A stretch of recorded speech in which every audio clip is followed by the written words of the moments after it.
How you doing? What's going on, brother? You got 2 minutes?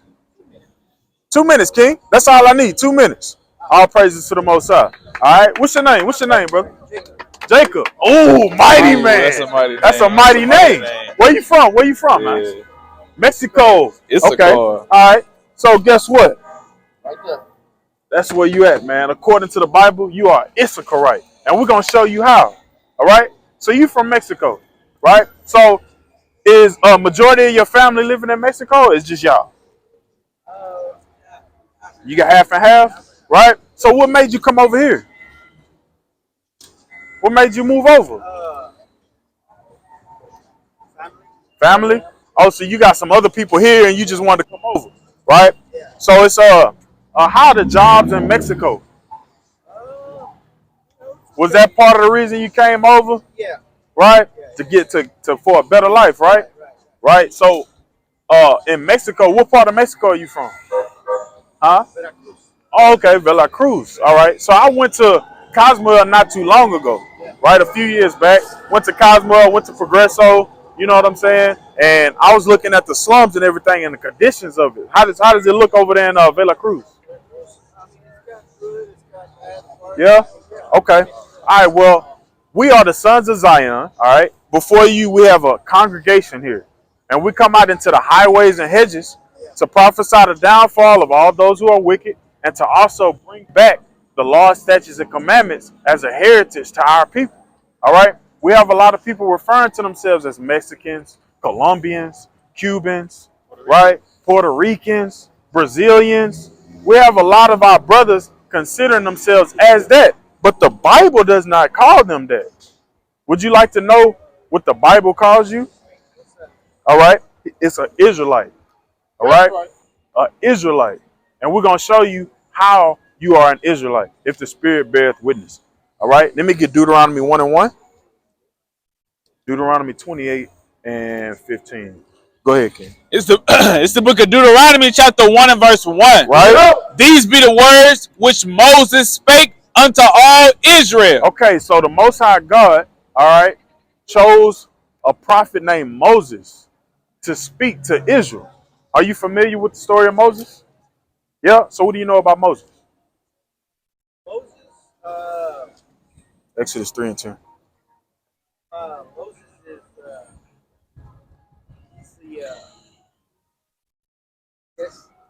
that's how it all started, right, bro? Right. Read this. Watch this. It's the book of Exodus, chapter 3 and verse number 10. Right. Come now, therefore, and I will send thee unto Pharaoh, that thou mayest bring forth my people, the children of Israel, out of Egypt. All right. So the Most High God chose Moses to bring his people out of the empire, the enslavement of Pharaoh, the Egyptians. All right. So at one point, this group of people called the Israelites were enslaved to Pharaoh and the Egyptian empire. All right. Let's understand and let's see why, all right, they were enslaved. Go ahead. This is the book of Deuteronomy, chapter 28 and verse 15. But it shall come to pass, if thou wilt not hearken unto the voice of the Lord thy God. If you will not listen, hearken, all right, the root word of hearken is here. If you will not listen, read. And to observe, to do all his commandments. Not observe and do all of the commandments of the Most High God. Read. And his statutes, which I commanded this day. Right. That all these curses. All these what? All these curses. All these what? All these curses. What is a curse, brother? Is that a good thing or a bad thing? That's a bad thing, right? Shall come upon thee and overtake you. It's going to overtake you. Let's figure out what these curses are placed on the Israelites, all right? The Most High God is saying because the Israelites didn't listen, he's going to whoop them. He's going to give them curses, all right? Let me get the book of Deuteronomy 28. Let's go to 16. Let's get 16. Verse number 16. Cursed shalt thou be in the city. And cursed shalt thou be in the field. All right. So in the city, all right, of Egypt, the Israelites were building pyramids. All right. How are people oppressed here in America? Right? Aren't you familiar with the oppression done to the so-called Mexican man here? Right? So the Israelites were building the pyramids in Egypt. Who builds up America? ask a question. When you roll up and down the streets, every construction site, who do you see in the hard hats? Who do you see in them steel-toe boots?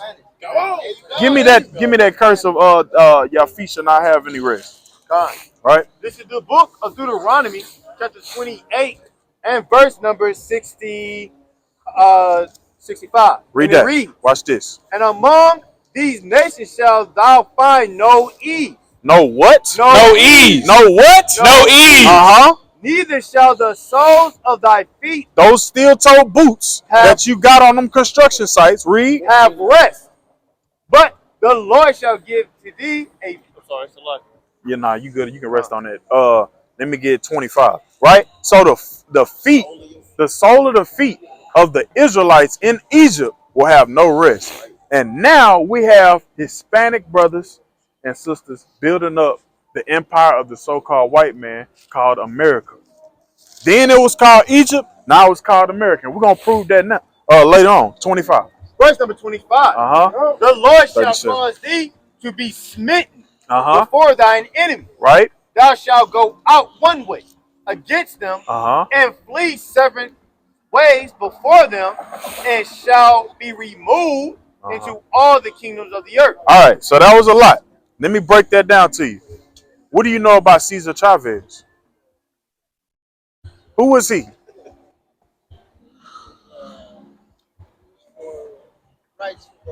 Civil, right. But was he successful? Is there any change? Now, that's not to throw any salt on my brother, all right? But as you can see, nothing changed after that. MLK, that's coming up on Monday. They sat up there and they gave us a holiday. They gave us a day off. Well, I still got to go to my plantation. But some plantations, they give that day they give that day off. But what has changed since MLK walked? Nothing at all, right? Cesar Chavez, just like Cesar Chavez, right? There's not going to have anybody to redeem them from these curses, all right? Let me get 37. It's the book of Deuteronomy, chapter 28, verse 37. And thou shalt become an astonishment. An astonishment, something as a jaw-dropping situation at all. Something that is surprising. Let me get Psalms 44 and 15 real quick. Right? At all. Go ahead. This is the book of Psalms, chapter 44. You said what verse? 15. 15. This is Psalms 44 and verse 15. Right. Read, my confusion is continually before me, and the shame of my face have covered me. For the voice of him that reproacheth and blasphemeth by reason of the enemies and avengers. That's 44 and 15. King. Shaking of the head, 16. Yeah, that's what I want. Yeah. Go ahead. I just read 16. Okay, so basically our people are gonna be an astonishment. All right. We're gonna be the butt of the oppressor's jokes. 14. Go ahead.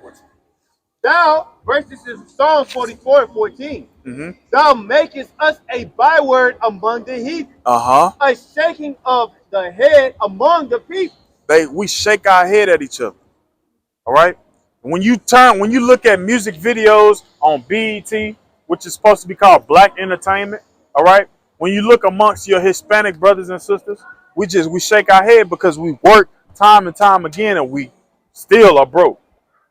It's a shaking of the head. It's an astonishing thing. It's jaw-dropping. The fact that you can work hours and hours and hours in 1 week and still be broke by Sunday. Read that. Right? And reading on, it says, and thou shalt become an astonishment. A proverb. A proverb. That's a wise saying. A dark saying. All right? What's a actual proverb attached to the so-called black man? If you want to hide something from a nigga, put it in a book. What's the proverb attached to the so-called Hispanic man? They all like tacos. Which is that's what that's called. That's derogatory. That's very derogatory. That's disrespectful. Right? All black people like fried chicken and watermelon and Kool-Aid. Right? Read on. A proverb and a byword. A byword. All right? That's a derogatory term. Beaner, wetback, all of these different things. right?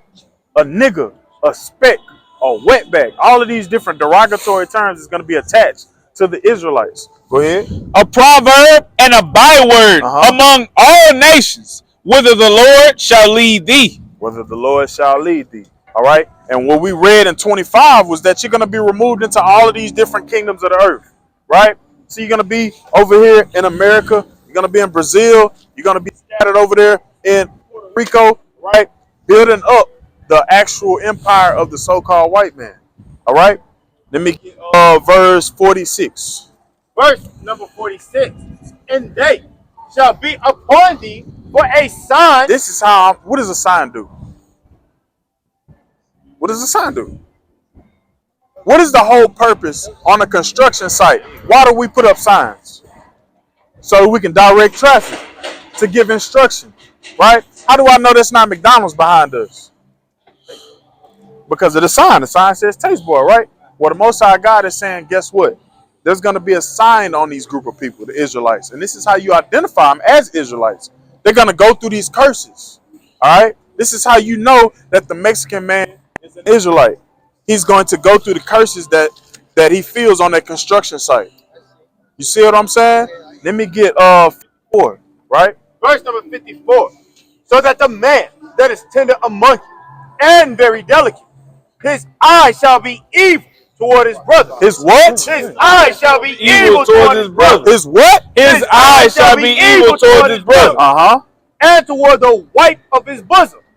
And toward the remnant of his children, which he shall leave. All right, so the Most High God is saying there's going to be an evil eye towards your brethren and the wives of your people. All right? And toward the children which ye shall leave. All right? So that's three things right there. So you have an evil eye towards your brother. Are you familiar with, all right, the Mexican cartel? That's an evil eye towards one another, right? What about the Latin kings and the vice lords, right? Why is it that a lot of people, if they're not from Cuba, they can't go there? If you're not from Mexico, you got to be careful. That's because there's an evil eye amongst our brethren in Mexico. This is what's going to take place, right? What else do you have, right? You have an evil eye towards the wife of your bosom. How many friends do you, how old are you, sir? If you don't mind me asking? 44. So where you from? All right, when you went to school, the brothers and sisters that you had in class with you, right? How many of them came from a two-parent household? Did you come from a two-parent household?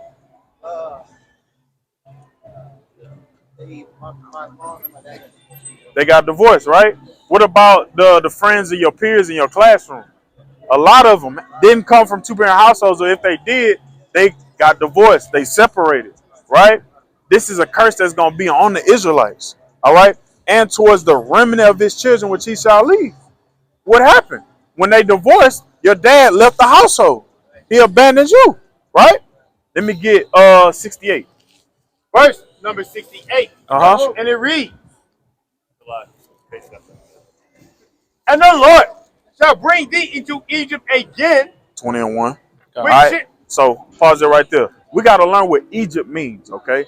There's an actual definition for Egypt in the scriptures, all right? Because the Most High God speaks in colloquialism, and he also speaks in similitudes, all right? What he does is he reverts to, all right, look, you're going to go into Egypt again. Let's see what Egypt means. This is the book of Exodus, chapter 20 and verse number 2.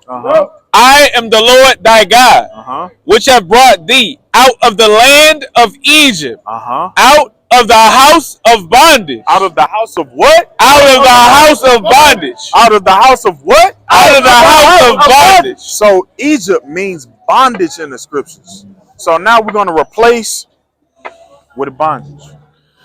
And the Lord shall bring thee into slavery, bondage again, with ships. With what? With ships. With what? With ships. Y'all were enslaved before us. All right? Well, I shouldn't say us because I'm actually Northern Kingdom as well. Me and this brother, we have been led to believe that we are from the tribe of Manasseh, a so-called Cuban. But when you look at us, you can't even tell, right? Think we're a so-called black man. But the only difference between me and you, brother, is a stop on a slave ship that was just explained to you right here in this verse. A lot of our people, we have an evil eye towards one another. right? The Mexicans, they don't like the Puerto Ricans. The Mexicans, they don't like the Venezuelans, right? The Puerto Ricans, they don't like the Cubans or the Brazilians. You notice that? There's an evil eye towards one another, right? And they're all Hispanic. They're all of the Northern Kingdom, the tribes of the Northern Kingdom, other than the first three tribes, which is considered the Jews. All right? We have an evil eye towards one another, right? So after we evaluate all of these different curses, which are people going and being enslaved on slave ships, right? Which are people being called derogatory terms, having a soul that shall not have rest, working sun up to sundown on construction sites, building up these high rises in this city. Would you say, all right, that you bear witness with these curses? Would you say your people went through these curses? So the Most High God said those curses are going to happen on the Israelites, right? He didn't say the Mexican man, the Venezuelan, the black man. He didn't say that. He said these curses are going to be on on the actual Israelites. So if your people went through these curses, and the Most High God refers to them as Israelites who are going to go through these curses, what does that make you? That's right. That's right. That's right. So that's half the battle. All praises to the Most High that we have been enlightened, right? But that's half the battle, King. Deuteronomy 10 and verse 12. It's the book of Deuteronomy chapter 10 and verse 12. And now Israel. Right? And now Israel.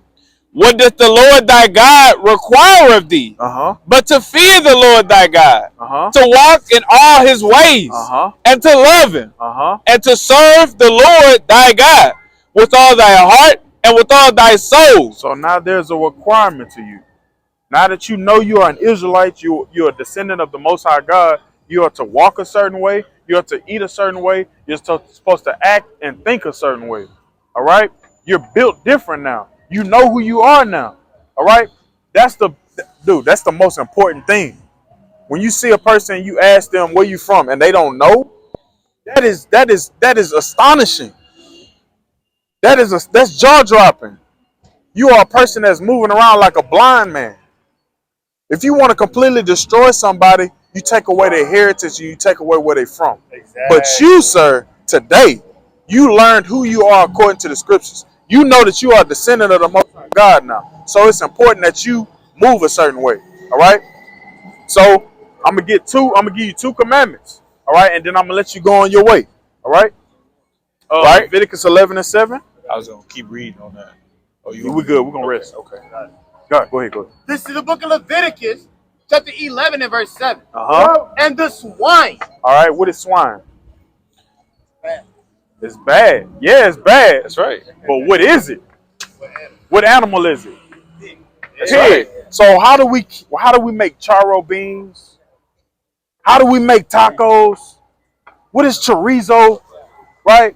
We got to think about all of these amazing dishes that we make as a people. And we got to see what how the Most High God feels about it. Read on. Leviticus. Go ahead. Leviticus. The book of Leviticus 11 and 7. Right? And the swine, though he divide the hoof, and be cloven footed, yet he cheweth not the cud. Though he has distinctive characteristics like a clean animal, he cheweth not the cud. He doesn't have a rumen. He's a monogastric. He eats and digests his food just like you. Read on. He is unclean to you. Of their flesh shall ye not eat. The Most High God said you're not supposed to eat it, and you're not supposed to what? And their carcass shall ye not touch. You're not even supposed to touch it. So guess what? If you order a pizza and they accidentally give you pepperoni, you order your kids a burger and it's bacon on it, and you didn't want bacon, you got to send that back. Hey man, look, I'm allergic to pork. I don't eat pork. That's not in my nature. I need you to make me another burger. Not take it off and touch it with your hand. No, the Most High God said you're not even supposed to touch it. All right? Give me 9. These shall ye eat of all that are in the waters. Whatsoever hath fin and scales in the waters, in the sea, and in the rivers, them shall ye eat. All right, so the Most High God is saying, look, when it comes to seafood, all right, you are supposed to eat a certain way, okay? There are certain things that have a purpose in the waters, in the seas, and in the rivers, all right? But the only thing you're supposed to eat out of this water It's supposed to have fins and scales. So what foods, what fish do we eat as a people that does not have fins and scales? Catfish. What else? What else? We love gathering as a people in February. It sells the best in February. What is it? Start with a C. They also call mud bugs. Crawfish. That's right. So crawfish, shrimp, crab, lobster, all of these different things, right? They have a parasitic diet. And the Most High God says, look, they have a purpose in this water, and that's to clean my water up. Tell me something. If I'm gonna use the actual similitude that my big brother uses all the time. If I go and I mop a floor and I wring it out, it's water. We're supposed to drink water. But would you drink that water, that mop water? Why not? It's got flavor. It's water. It's dirty, right? And the purpose of that mop and that water was to clean the floor. It wasn't water that you get out of a bottle to drink, to hydrate yourself. Everything has a purpose. So this shrimp, crab, lobster, all of our people from Louisiana, right? All of our people here in Houston, come February, they love eating this shellfish. But this shellfish is killing us. It has parasitic diets. It gives us high cholesterol, high blood pressure because we dump a whole bunch of seasoning in it. The Most High God is saying here in Leviticus chapter 11, we're not supposed to eat that along with swine. Those are my 2 commandments. I'm not going to hog all the time. I'm going to pass it on to the next mighty and powerful speaker. I'm Soldier Kazak. I love you, King. Shalom. Shalom. Shalom.